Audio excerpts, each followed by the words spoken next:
Are you a book lover? Do you love this show? Great. I am very happy to announce that Chasing the Demon, my first novel, is now available for pre-order on Amazon, print and digital copy. That's right. Its release date is June 10th. You can go get your pre-order in now. Head over to Amazon, pick up the e-copy, pick up the print copy, pick up both copies, and help this show continue on.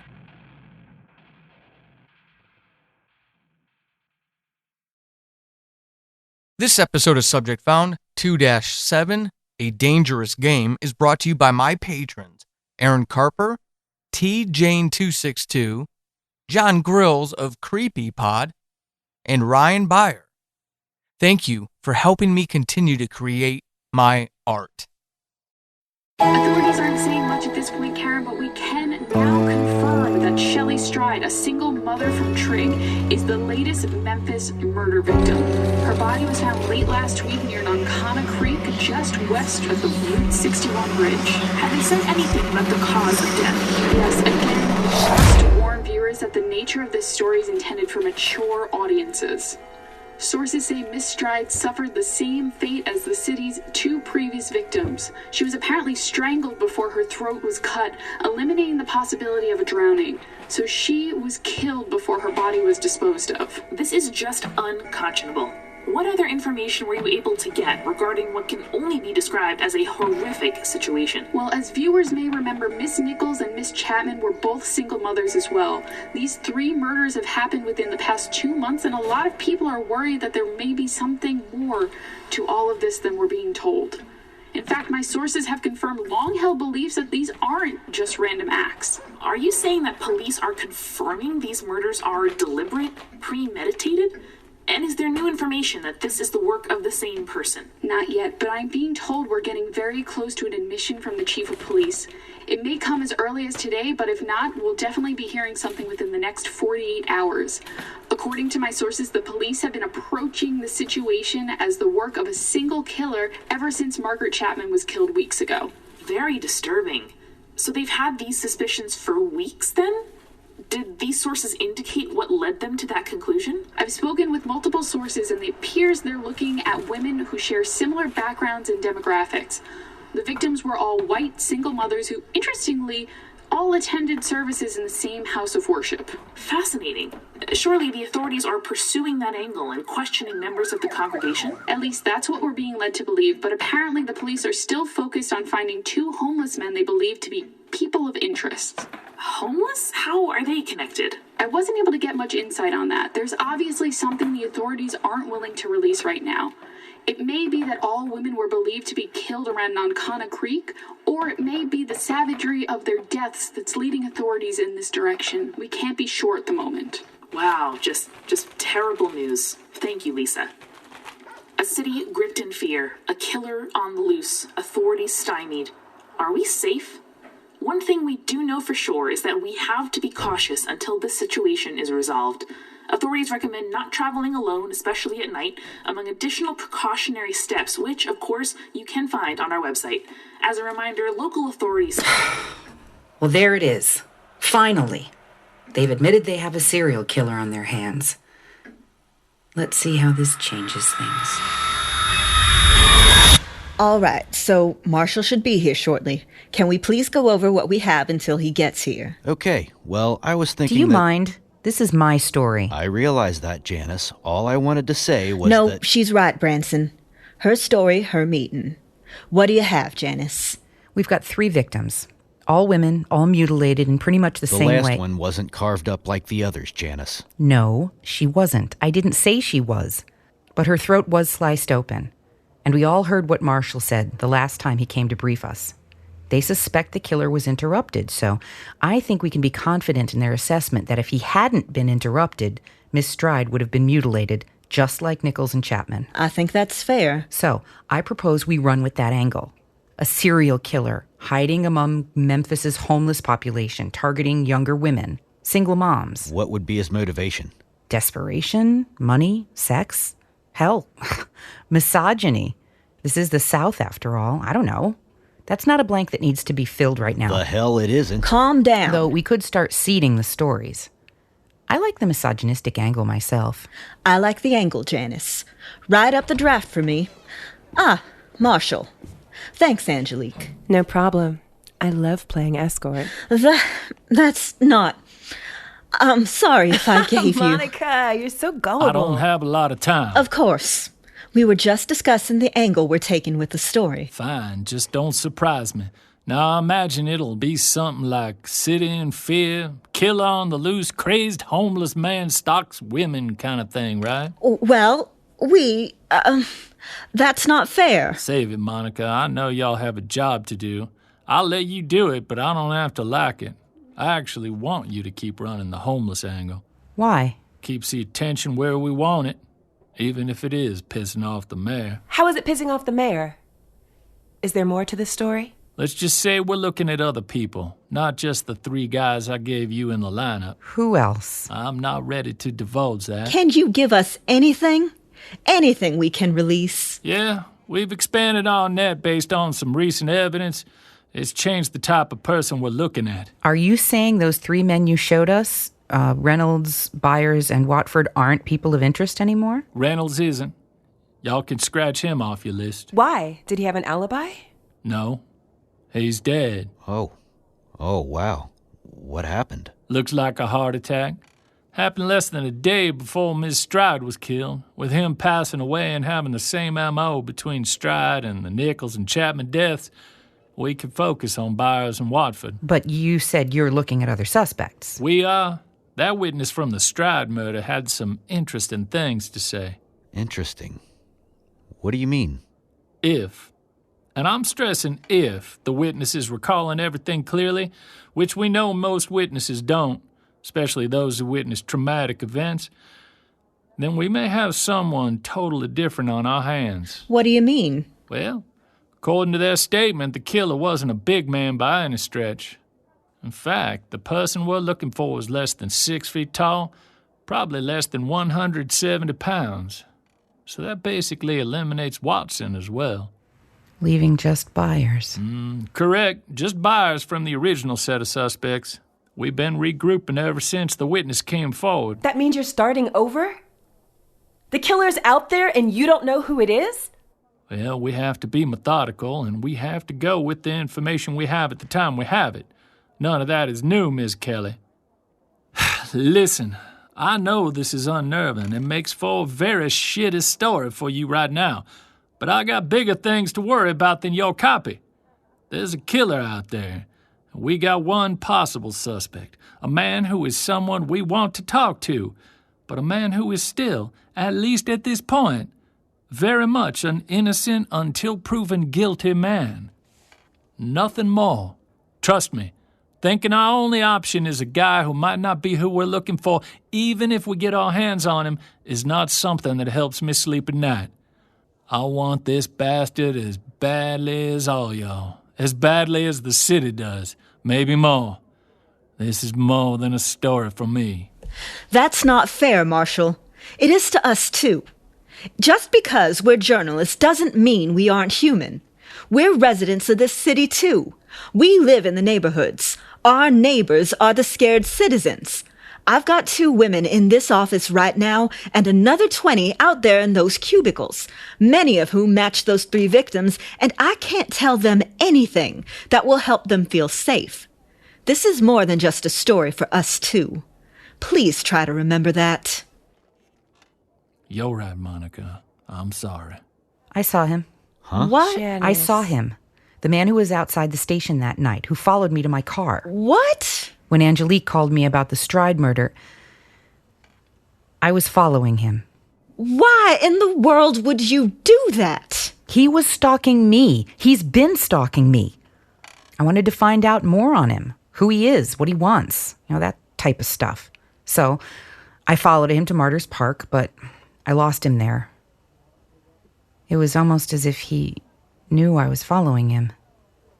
Like he wanted me to follow him. Wait. You're telling me you followed some guy who's been stalking you? How? How did you even find him?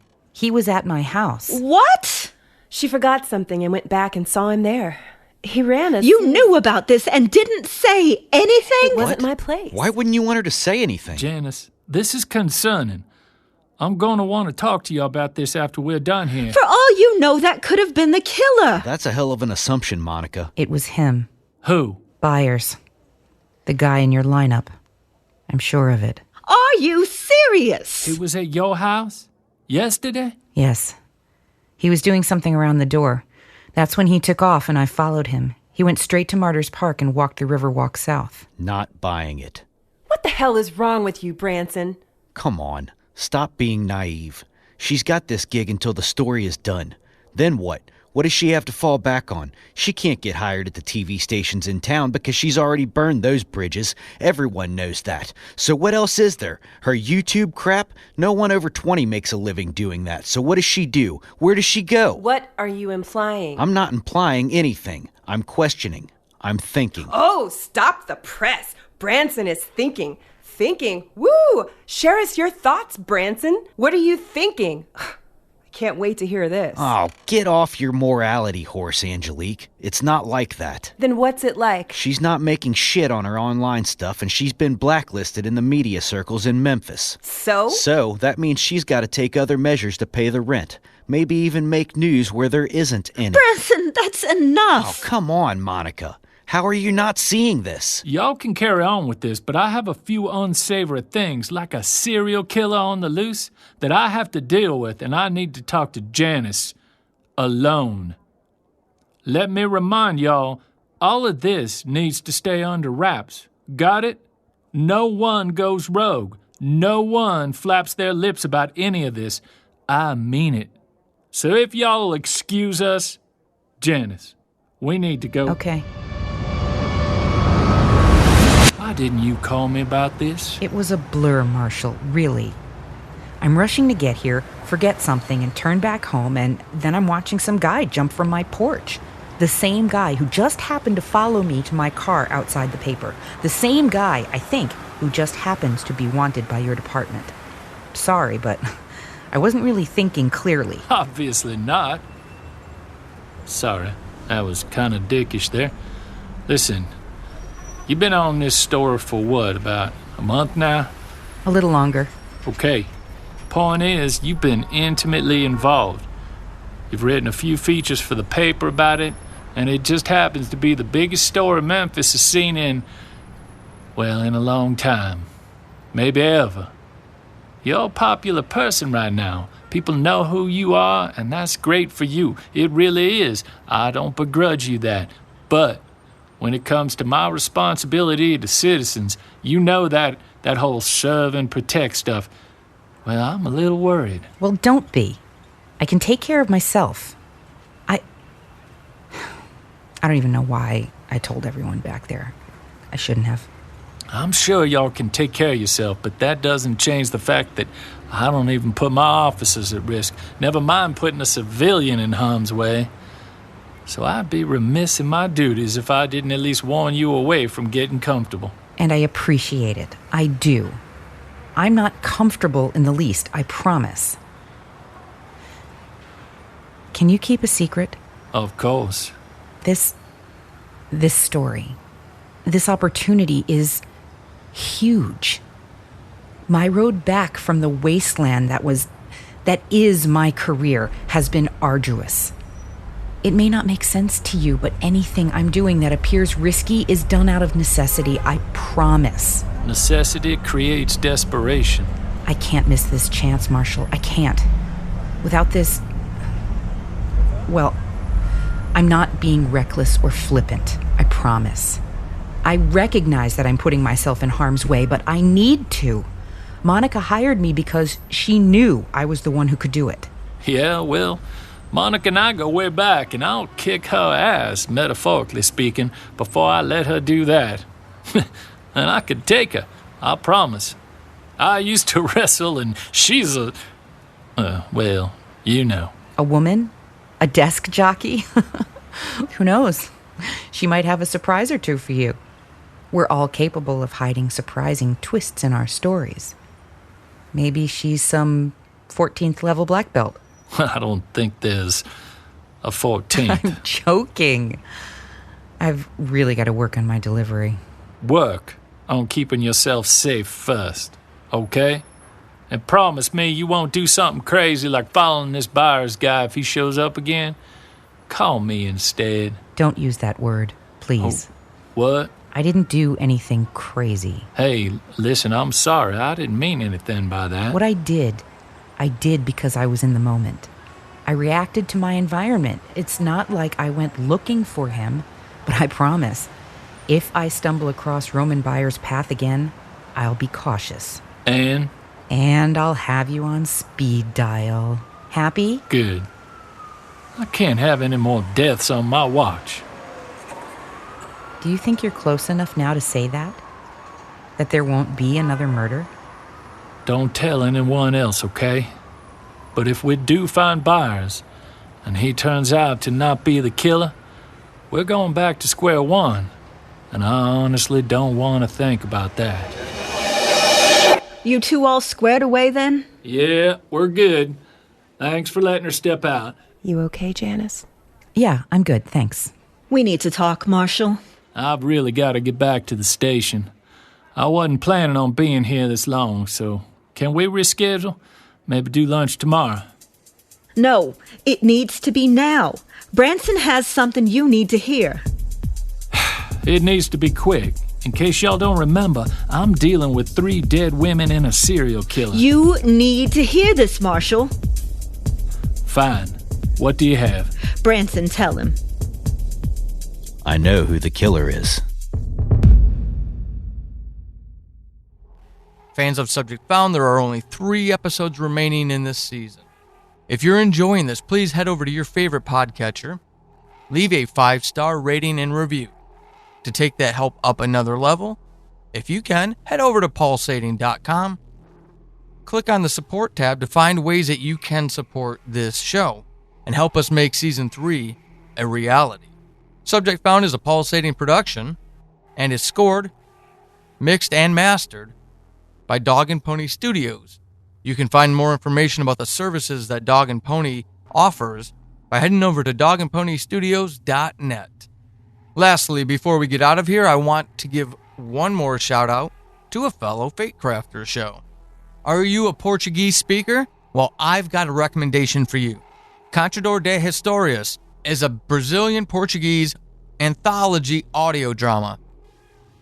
Danilo, the host, creates this wonderful soundscape where each episode it tells stories of different genres ranging from children's folklore to thriller to sci-fi and more. Audio storytelling is magical, and the only limit it has is your imagination. So if you want to listen to folklore creatures living inside a book, a man locked in a creepy hotel room with no way out, or a hacker in the future challenging the government, then Contador de Histórias is your place. It's welcome, it's open, and it's friendly for children and adults alike. So go check out this Brazilian Portuguese storytelling master over at podcast contadordehistorias.weebly.com, on Twitter at CDHcast, or on Facebook at Podcast Contador de Histórias. They do a wonderful job of building these stories. If you are looking for a Brazilian Portuguese podcast audio drama, this is the one you need to go check out now. Heather Auden plays Janice Herring. Maximilian Defoe of Thematic Podcast is Angelique Kelly. Lauren Wisniewski is Monica Ravenalt. Austin Beach is Branson Stewart. John McClane of Dog and Pony Studios and producer of Subject Found and Who Killed Julie is Marshall Rogers. Amanda McLaughlin is Karen Stiles. And Julia Schaffini is Lisa Kepler.